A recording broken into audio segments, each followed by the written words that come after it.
So I'm Dina Mansour. I'm the Executive Director of the Maureen and Mike Mansfield Center. And please go ahead and continue to enjoy your lunch. We are going to start the program now. And I'd like to thank all of you for being part of this 40th anniversary celebration of the Mansfield Center. That this 1983 anniversary, or this anniversary of the 1983 founding of the Mansfield Center by an act of Congress is really critical to who we are and to celebrate with our community. So again, thank you all for being here. So today's speaker is especially treasured by our center. Mike Mansfield was our nation's longest serving U.S. ambassador to Japan. And at that time, he said that the U.S. Japan relationship was the most important in the world, bar none. There is no other center in the world that does what we do at the Maureen and Mike Mansfield Center. Based in rural America, it is our mandate to foster globally minded leaders of integrity, weaving together a love of country, democracy, and a passion for international engagement. It is essential that the people of Montana continue to work closely with the people of Japan to support our shared regional, global, and economic security interests.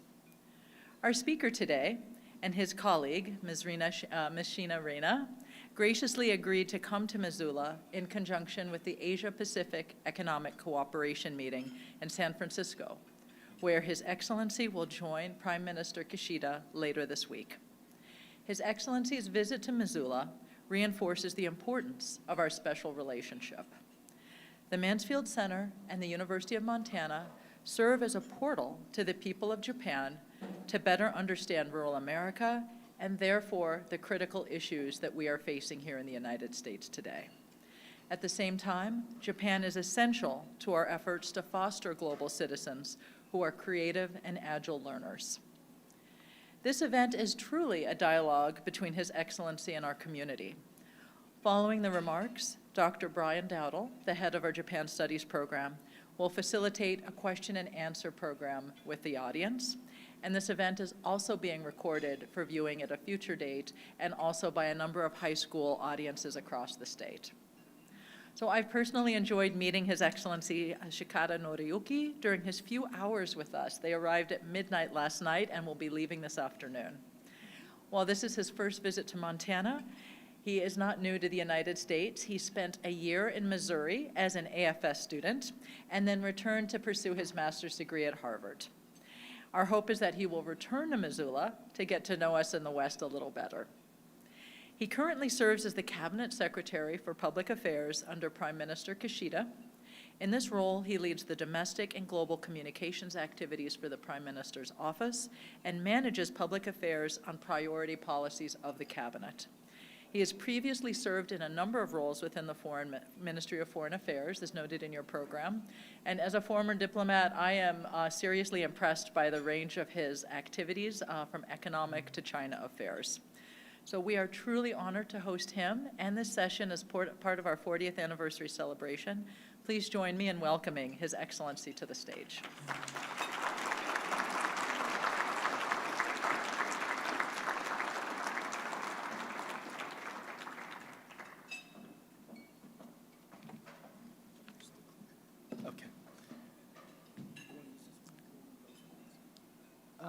This is fine, yes.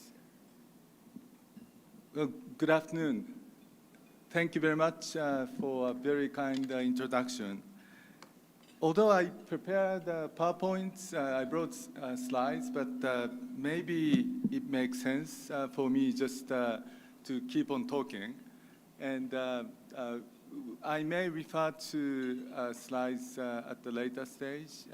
It's really a great pleasure and honor to be able to come to University of Montana and to visit Mansfield Center. As was introduced, I was a high school exchange student to Missouri, or people in Missouri says Missouri, and that the pronunciation becomes closer to Missouri. So those of you who speak Japanese do know that we don't have a distinction of L and R sound. So is it the rock or lock? In Japanese, it's pronounced similarly. So when I arrived, I was coming to Missouri. I knew that there was Missouri in the United States. And it was the year 1980 when there was a transition from, as you know, Carter administration to Reagan administration. I was a high school student in Kyoto, never being overseas. My brother always listened to American rock, and he was in the same room with me, so I was listening to American music as a child, which probably influenced, my kind of fascination with American culture. And when I applied for this American Field Service Exchange Program, I wrote in my application that I love nature. I used to play basketball and applied for it, and I was sent to Missouri, and especially in the Ozarks. So it's there are more cattle, pigs, horses, than human beings. And so initially, I was doing like family activities, going to county fairs and state fairs, and I guess Montana should have very active fairs, rodeos. Oh, okay. So I'm talking about similar landscape. It was a big culture shock as far as I was concerned. Kyoto, hosts about 1.5 million people, and it's not the biggest city in Japan, but still, it's pretty big. And I was going through these cultural transitions, and what I was very impressed, given my linguistic barriers, I needed to take American history class, which I didn't understand what the teacher was talking about. And it took me 3 months to start to follow American history teachers' kind of a lecture. But it was very interesting for me to be able to take electives like photography, modern communications. I noticed, there was photography courses taking place when there are DRs and taking pictures and so forth. And this was something I really was impressed. You don't have to be straight A student. Your GPA doesn't have to be 4.0, but if you are excelled, you could be successful. It was something which taught me the lessons in the American high school.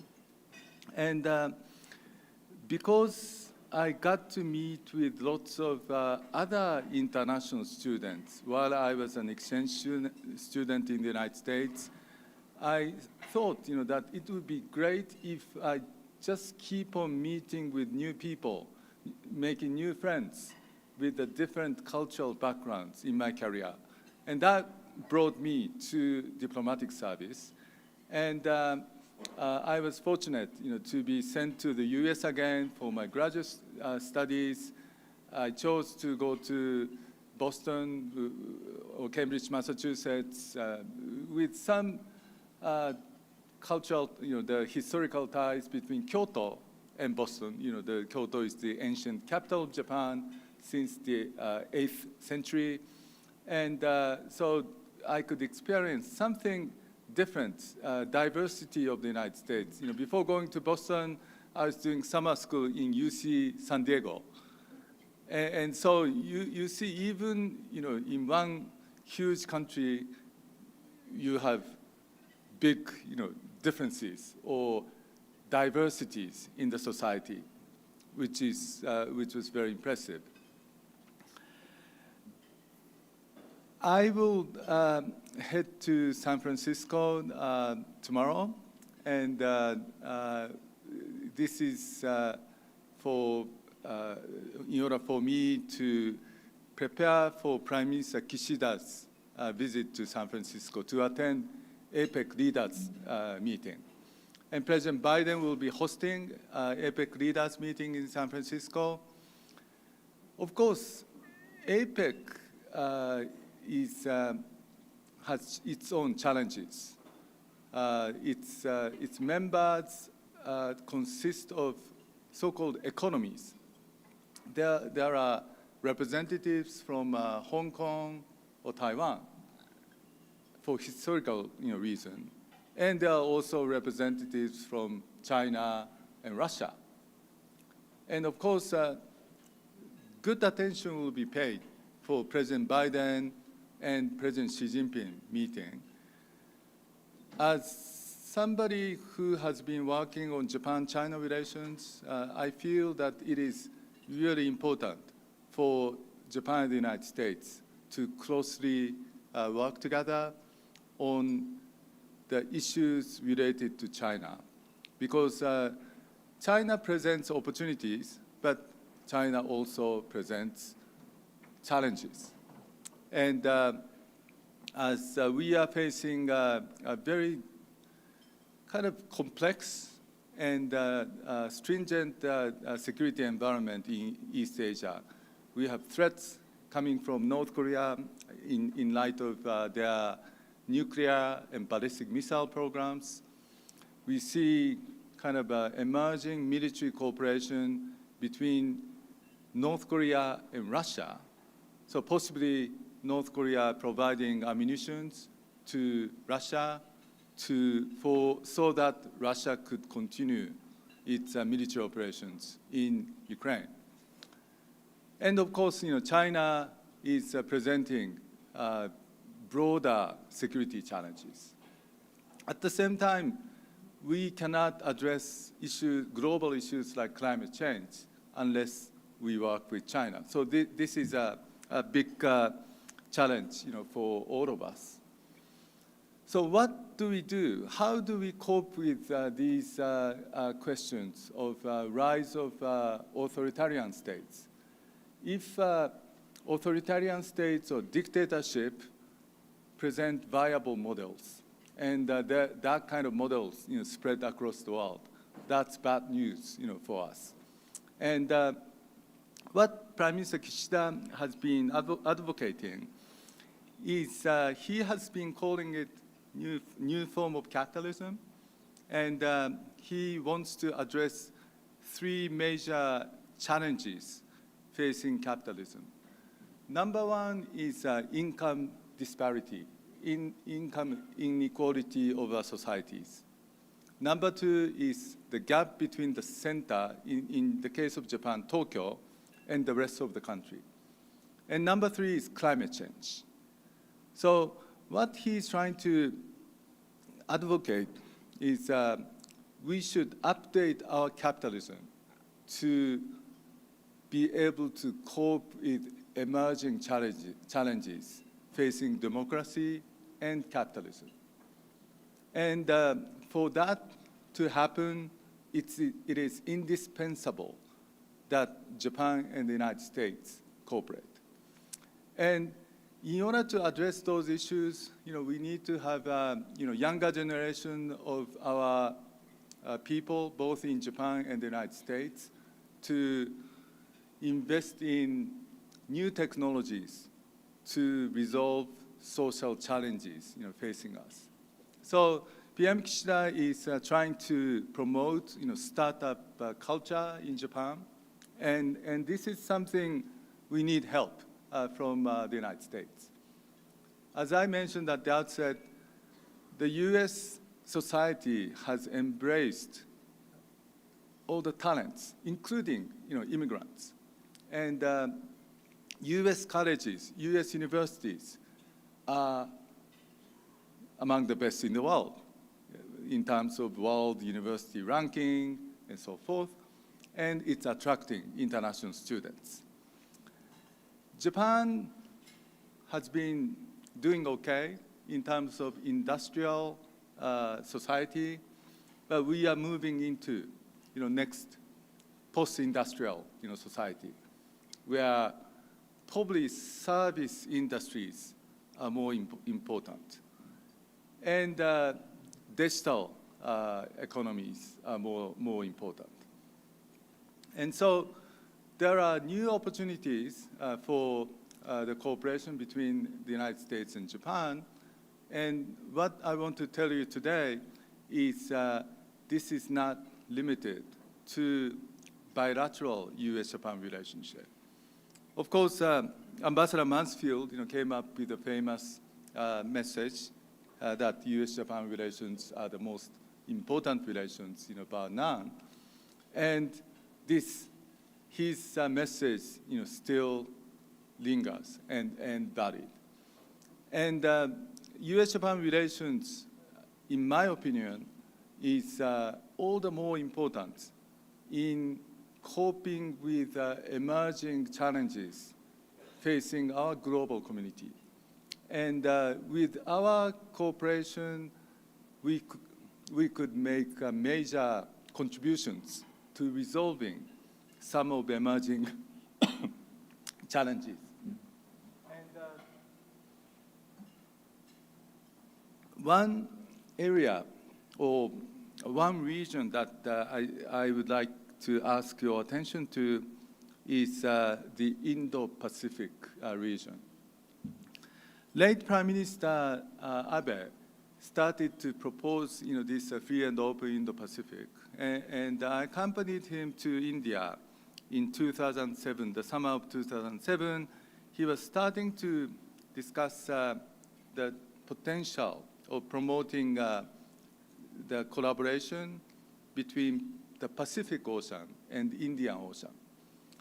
And when he came back to power and became Prime Minister again, he went to Kenya, Nairobi, Kenya, and Japan hosting African Development Summit.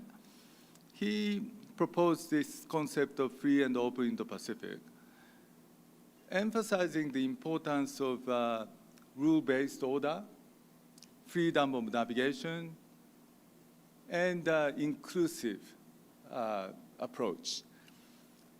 And this is still the project that we are tackling. And Prime Minister Kishida came up with a new plan for this free and open Indo-Pacific in the more concrete fashion. As some of you may know, Japan has been tackling these issues of megacities, pollutions, given Japanese experience in our industrial development in the 60s and 70s. Tokyo and Osaka used to be more polluted. But we don't have those air pollutions any longer. And my case is that this is thanks to introduction of smart transportation. When you go to Tokyo, you see that you don't really need to drive your cars. Of course, it doesn't apply to every part of the world, but when we discuss issues like climate change, we are seeing growing population in the region, especially India, 1.4 billion people, and ASEAN, for example, Indonesia, we are talking about over 300 million people. And when we go to cities like Jakarta, the president of Indonesia, President Joko, is talking about relocating the capital, because it becomes too big, and the land is starting to sink. And we have been trying to deploy our subway technologies to India, like Delhi Metro, or Bangladesh, Dhaka Metro, or Jakarta, Ho Chi Minh, or Manila. We are just visiting Manila and Kuala Lumpur over a week ago. And there are, this is, I'm talking about the center of global economic growth. But we need to make it sustainable development.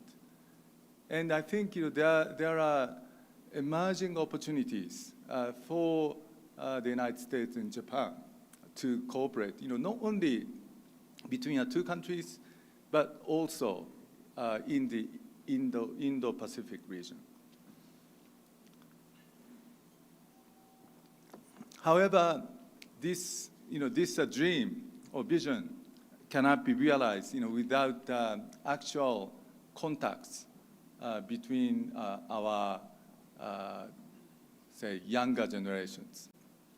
And I have noticed, that this university has been investing in promoting exchanges, and it's so great, to see Japanese students, studying at this beautiful, campus, and very, hospitable.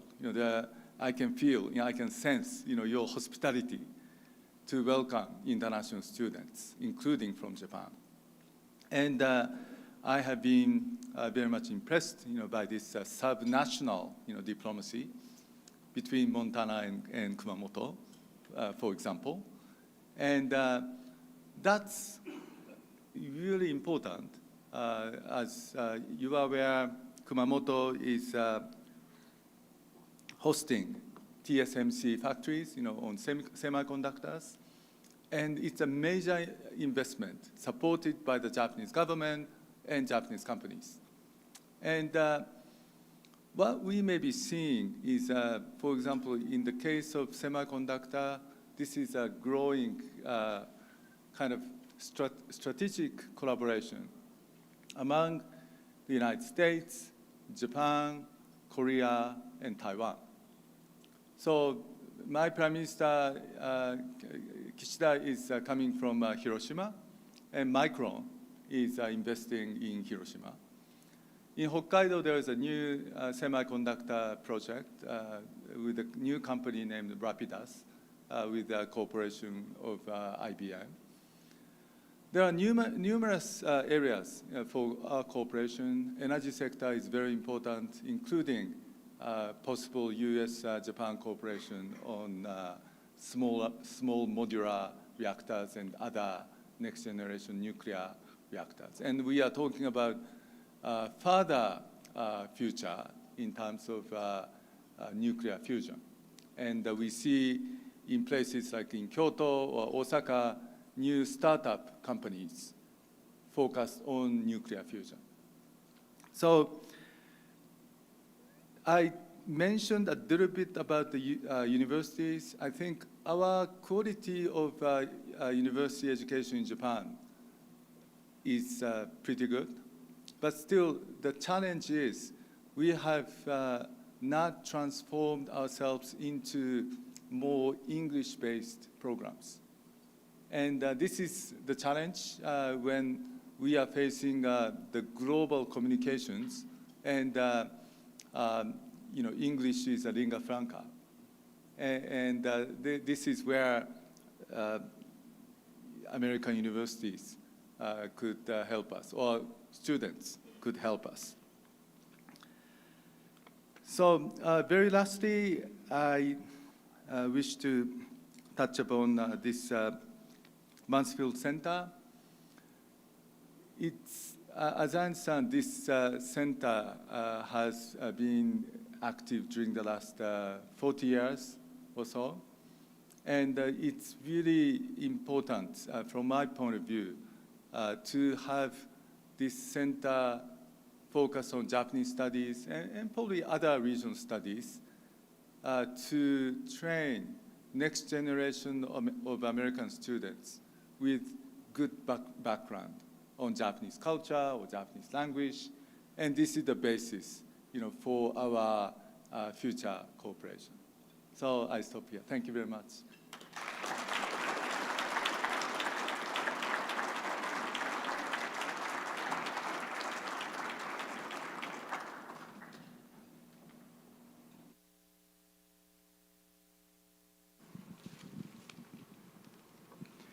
Thank you very much for your talk. It was quite exciting to think about the different connections and potentials that exist between Montana, the United States, and Japan.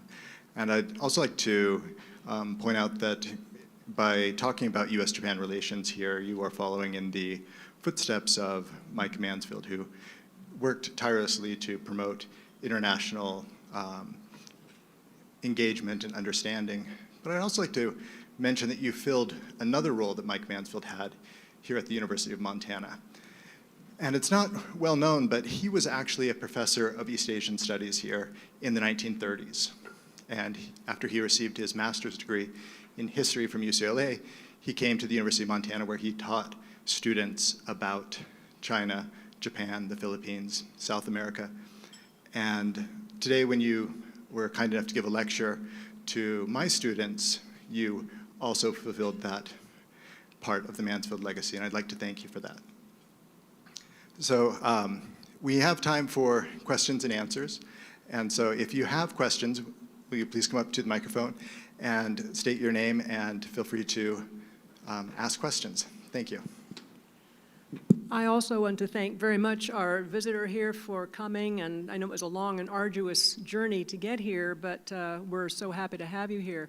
There are so many questions that one can ask, but and I'm Joanna Shelton. I'm on the board of the Mansfield Center and have taught here and had a career in international economics and trade policy.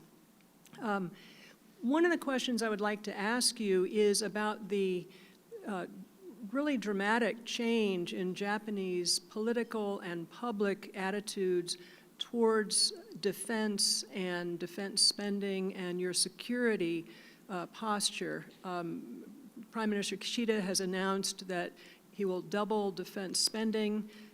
You have recently reestablished better ties with Korea. And I wonder if you could talk a little bit about your new security strategy in light of the regional challenges Japan faces, and just about the public and political shift in opinion that has allowed that to occur. Thank you. Well, thank you very much for your question.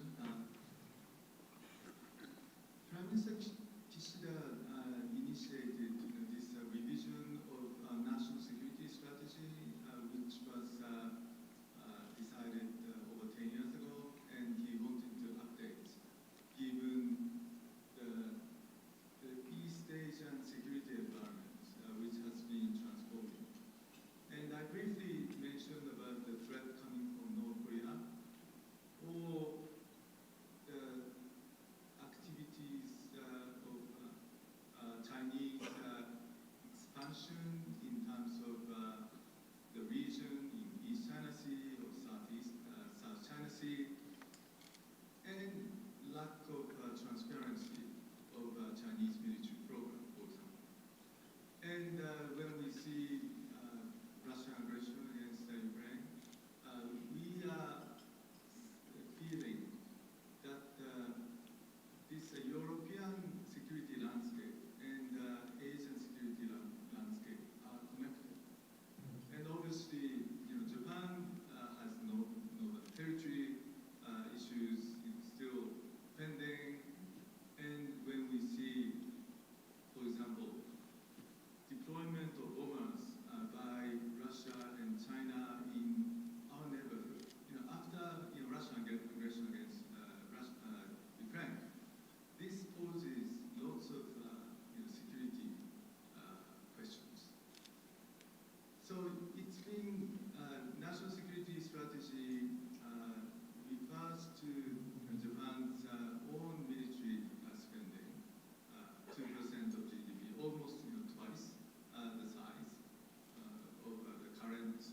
So it may be the case that because Prime Minister Kishida is coming from the liberal side of LDP, there may not be as many concerns in the society.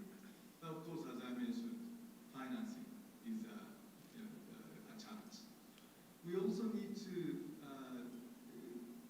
focus our diplomatic efforts, and we appreciate President Biden's initiative to host Camp David Summit in August, and Japan, Korea, South Korea relations have been improving very rapidly since especially March when President Yoon came to Tokyo. And I should tell you that at Stanford later this week,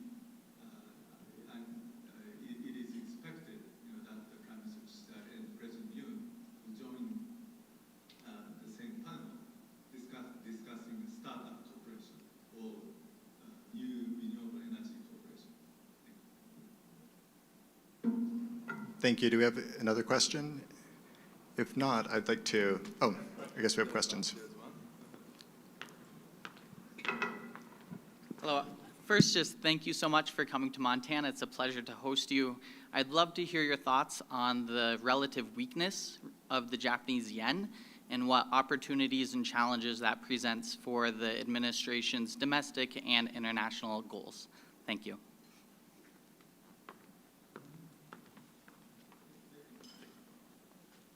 Thank you. My name's Jim Taylor. My question is, what has Japan done and what can it do in the future to support a return to democracy in Myanmar? Because what's happened there with the junta has just been a disaster for the Myanmar people and for the region in general. Thank you. Thank you very much for your questions. Actually, those two questions are difficult ones, as some of you may notice. And we don't usually comment about the exchange rate, but we think that the rapid fluctuations of currency is not good, and exchange rate should reflect fundamentals of the economy. Of course, there are like positive and negative about say weak yen. There are some Japanese companies that are making more profits.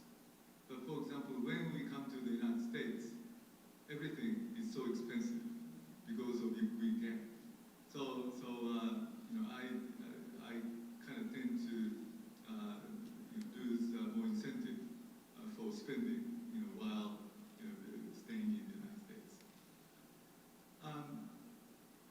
On the second question of Myanmar,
If I could quickly add, for those of you who are thinking of doing study abroad to Japan or visiting Japan, the so-called weak yen makes this a perfect opportunity. So I would encourage everyone to go and study in Japan. It's a bargain. The time is now. Next question, in the back. Hi there. お越しいただきありがとうございます。My name is Barrett Clement, and I'm the president of Japanese Student Association here. A big thing we're dealing with right now is we're seeing a big increase in interest in both Japanese culture and vice versa with American culture. But largely this interest relates around things such as media and tourism, as you mentioned, American rock and roll and Japanese anime. And what I'm curious about is, as a longtime diplomat, how have you found is the best way, and how would you would suggest encouraging this interest to move beyond trivial matters such as tourism into more human connection and even governmental work with shared issues such as increased urbanization we're seeing in both Japan and in America, and other things such as population issue? Thank you. Well, thank you very much for your good question. In my personal opinion, it's okay to be interested in anime. Pikachu could be the first encounter, and some younger generation of American people become interested in Japan. And it's an introduction. And tourism also, is fine. It's great, to even briefly, visit the country. It's like myself arriving in Montana last night, midnight, and leaving this afternoon. But even this experience for 14 hours makes a huge difference. And I would probably have the incentive to come back to Montana. And so that's okay. So it could be short-term exchange program if the students just during the summertime or semester abroad. And then you try to see if you are interested in doing further studies. That would be great too. So my hope is that especially those American students studying at this university with very strong linkages with Japanese society, and I sense that the faculty, the professors, and all those international program people are really supportive, for your study abroad. So I think it's a very precious opportunity, for you to take advantage, to take best advantage of these occasions. Thank you. Other questions? If possible, I'd like to circle back and maybe get a point of clarification. The Liberal Democratic Party is the ruling party in Japan. And as an American, when I hear the term Liberal Democratic Party, it tends to suggest something more to the left side of the political spectrum. How would you characterize the Liberal Democratic Party, or explain it to an American audience, particularly a younger American audience? Well, in terms of political, spectrums, of course, we have complete, freedom of political activities. So, as many of you know, we have a communist party, or we used to, call it, socialist party as well, or social democrat, kind of party. So they tend to be regarded as left in terms of Japanese political discourse, and LDP is regarded as somewhat to the right or conservative. And and opposition party, could be traditionally more supported by, labor union. But at the same time, LDP has succeeded in taking power as a result of popular elections, because of their broad-based political constituencies.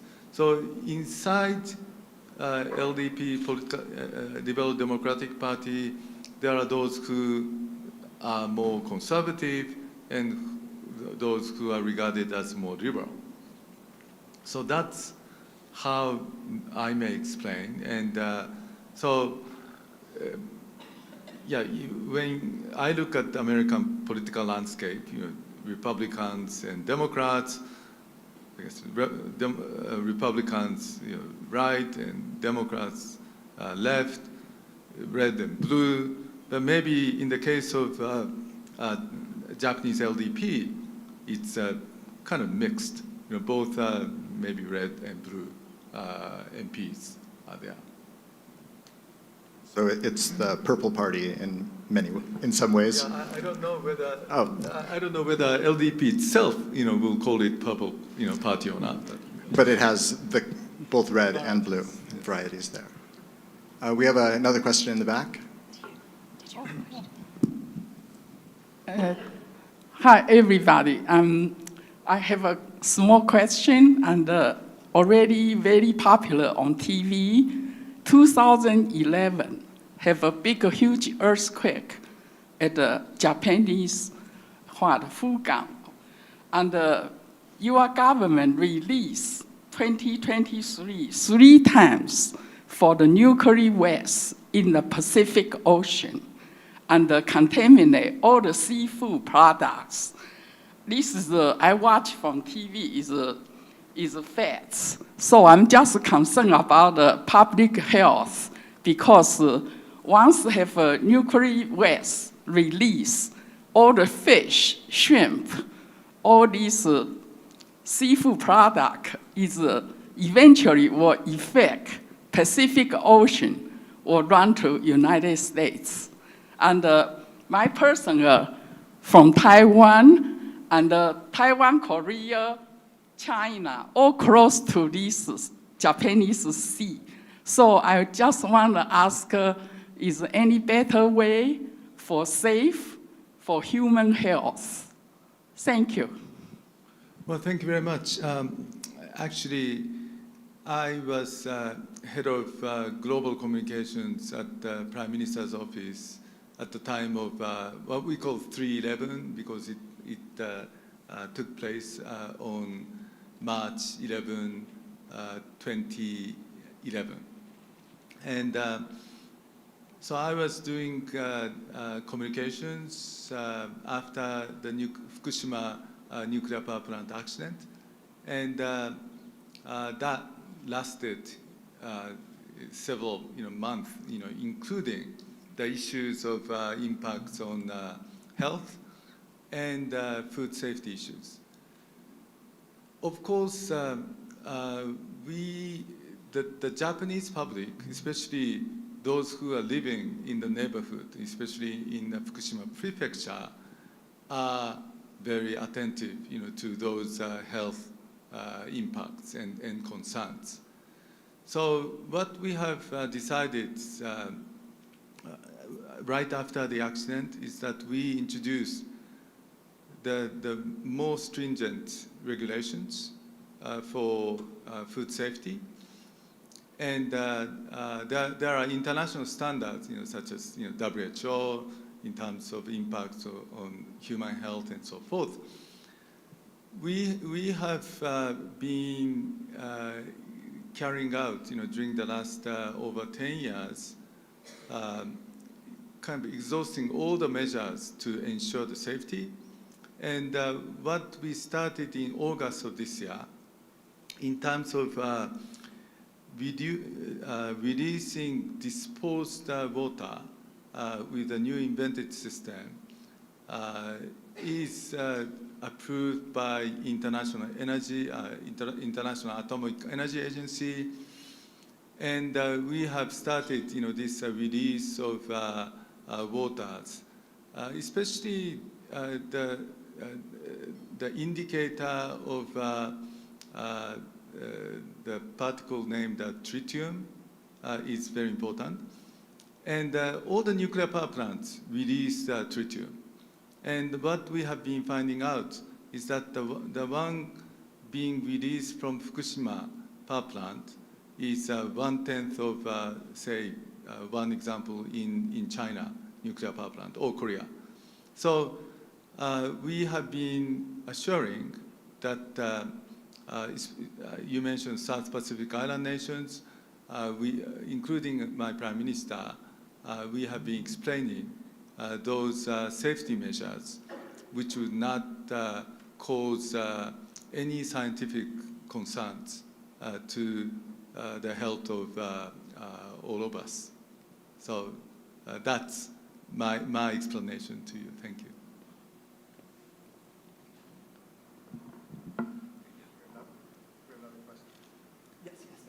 The back. Thank you for coming out. My name is Adam Zahn, and I'm an economics major, and I was just curious on what your thoughts are on Japan's GDP to debt ratio. Do you want to take another question? Yeah, do we have another question to add on to that one?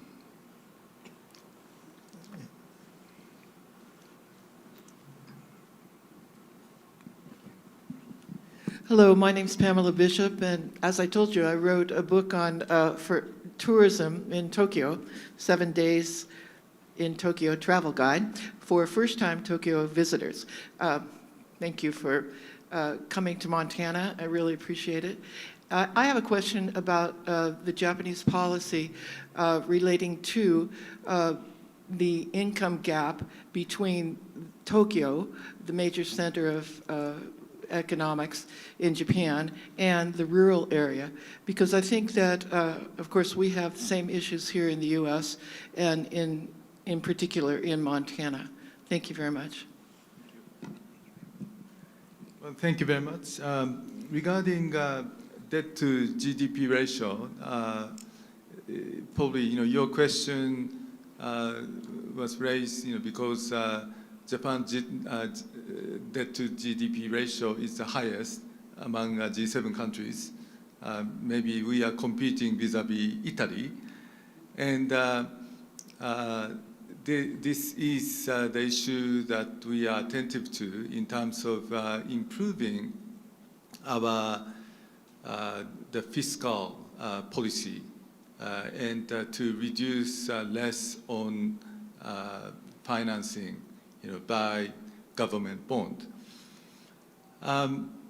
Of course, one issue is, we have been financing this gap by issuing government bond, and so far, we have not been kind of receiving any sense of concerns regarding this debt sustainability, and of course, this is something we should be attentive to in our future fiscal policy planning, and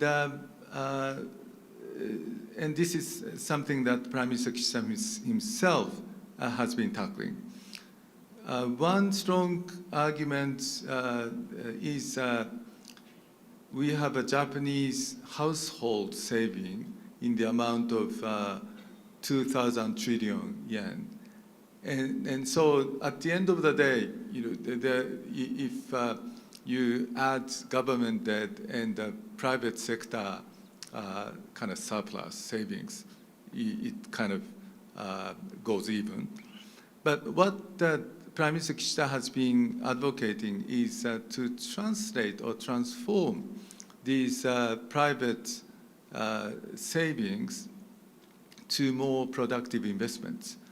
And that's why Prime Minister Kishida went to New York, when he was in New York, made a case for inviting more asset managers especially to Tokyo, coming up with more kind of effective use of our resources which exist in Japan. On the second point, this is a very good point, which I could have explained earlier. In the context of the new form of capitalism, this issue of the gap between Tokyo and the local regions is recognized. And we are promoting a program called Digital Garden City Nation. Garden City is the movement that was started in London in the end of 19th century. There was a book entitled Garden City for Tomorrow, and it was aftermath of Industrial Revolution. And this movement was introduced to Japan, and Garden City was translated into Den-en Toshi.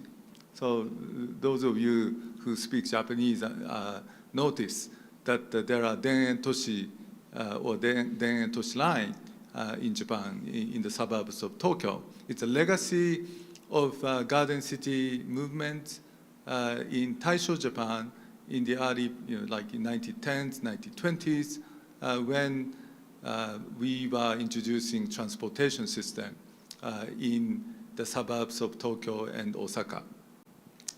Now we are facing broader question of kind of decreasing population in the countryside and aging of our society. And in some regions, it may become difficult, to continue social services. Then we added, digital, component. And what we are encouraging is both the local municipalities and private companies to come up with new solutions for such communities. So examples include mobile clinic. So it may be difficult to keep hospitals or clinic everywhere. So mobile clinic, hopefully, with autonomous driving and telemedicine, so doctors, can examine with the IT technologies remotely. And so we are introducing all new kind of a technology solutions, including in such sectors as transportation, agriculture, smart agriculture, and many of them relate to reviving our local regions. Another example is, as I mentioned, the example in Kumamoto, TSMC investments and Sony and others are coming on board, is actually raising average wage in Kumamoto. So Kumamoto is starting to be one of the most prosperous local regions with new investments. And that is backed by stable energy and not expensive energy in Kyushu, which Kumamoto is in, and Hokkaido.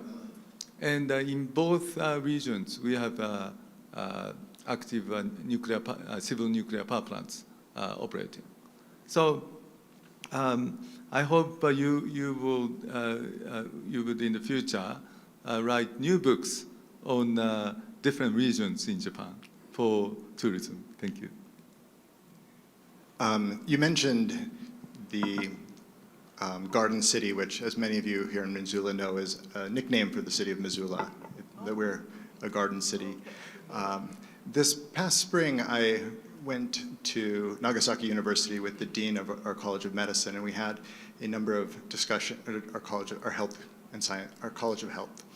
And we had discussions with several faculty members at Nagasaki University regarding rural healthcare and addressing some of these problems.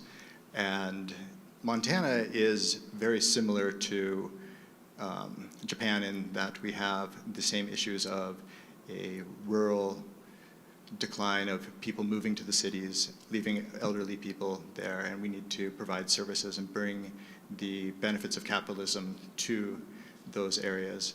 I'm hoping that your talk today has inspired the audience to look to Japan to find partnerships to address some of these same problems here in Montana, and perhaps we can build a shared garden city, a digital garden city between Missoula and those new areas in Tokyo and throughout the other regions of Japan as well. Maybe some of the students here, could be instrumental in, making that happen. Is anyone up for the challenge? If not, okay. Well, once again, we'd like to thank you so much for your time and for sharing your expertise with us. Will please join me in giving Mr. Shikata a round of applause.